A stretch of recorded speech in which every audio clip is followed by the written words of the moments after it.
দর্শক আসসালামু আলাইকুম। এবার সীমান্ত দিয়ে পালাতে গিয়ে ধরা খেলেন চিত্রনায়ক জায়েদ খান। তো চলুন আমরা সম্পূর্ণ ফুটেজটাকে দেখি। ভাই আর চিন্তা করার নাই ভাই, পাইছি রে ভাই, আমার চিন্তা করার নাই। আমি আমার লিখতাম আমি কাজ করছি কাজে গেলে ভিডিওর কাছে কইয়া তুমি দেখিও কি ভাই, বাদে খবর পাইবে আমরা রে বসেন না কথা বুঝো আমরা রে ভাই, আপনারা আইনের লোক আছেন, আপনারা তারে কইয়া আপনি জানি জানি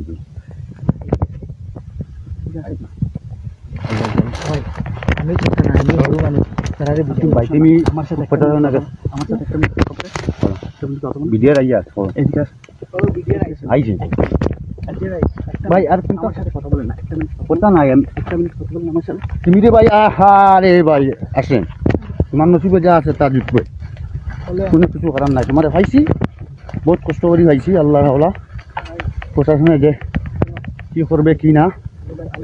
একটা মিনিট আমার সাথে একটা মিনিট ভাই আমার সাথে একটা মিনিট কথা বলেন, একটা মিনিট কথা বলেন, একটা মিনিট কথা বলেন, এরপর আমাকে নিয়ে যাবেন।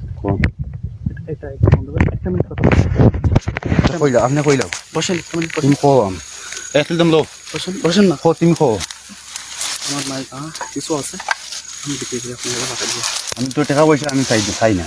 আমি তো কাজ করি মায়ের মার জন্য, আমার মায়ের জন্য। আপনারও তো মা আছে। তোমার মারে তোমার মার লম্বার দো, তোমার মারে আমি খাওয়াইমু ফালিমু, মায়ের জন্য আমি তোমার মা আমার বাড়ি যাইমু, আমার মায়ের জন্য তুমি লম্বা দো তোমার মার, আমি ওয়াদা করলাম তোমার মারে আমি খাওয়াইমু। আমি আমার মায়ের ঘরটা আপনি দেখলে বুঝতে পারবেন।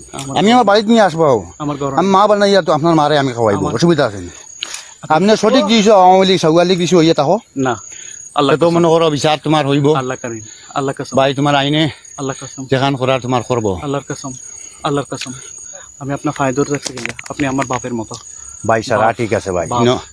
ভাই আমি এখন যদি আপনারা চালিয়ে যাই বাপ ডাক বিনাশ, বাপ ডাকতেছে, ভাই বিনাশ হয়ে দিবা বাপ আমার ডাকতেছে। ভাই বিটিয়ারে মারবা। বাপ ডাকতেছে, সব কিছু আপনার ইয়া করে দিব। তো যাই হোক, উই আর লুকিং ফর শত্রু, নো আইডেন্টিফাই।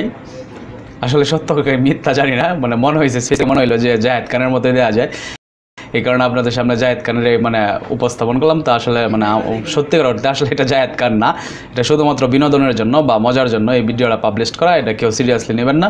আমি আসলে শুধুমাত্র মজার জন্য এই ভিডিওটা পাবলিশ করছি, যেহেতু মানে আমরা দেখতেছি সীমান্ত দিয়ে একের পর এক মানে আপনার সেলিব্রিটিগণ মানে নেতারাগণ পড়তে গিয়ে দেখলাম সীমান্ত দিয়ে পালাইতেছে। তো সেই জায়গায় চেহারাটা দেখে কিছুটা মনে হইতেছে যে না, উনি তো দেওয়া যায় জায়েদ খানের মতো, ঠিক আছে, কিং। তো এই জন্য আর কি ভিডিওটা পাবলিশ করা। তো যেহেতু যাই হোক, কেউ সিরিয়াসলি নেবেন না, শুধুমাত্র মজার জন্য বা বিনোদনের জন্য ভিডিওটা তৈরি করা। তো এতটুকুই বলার ছিল। ভালো থাকবেন সকলে, আসসালামু আলাইকুম।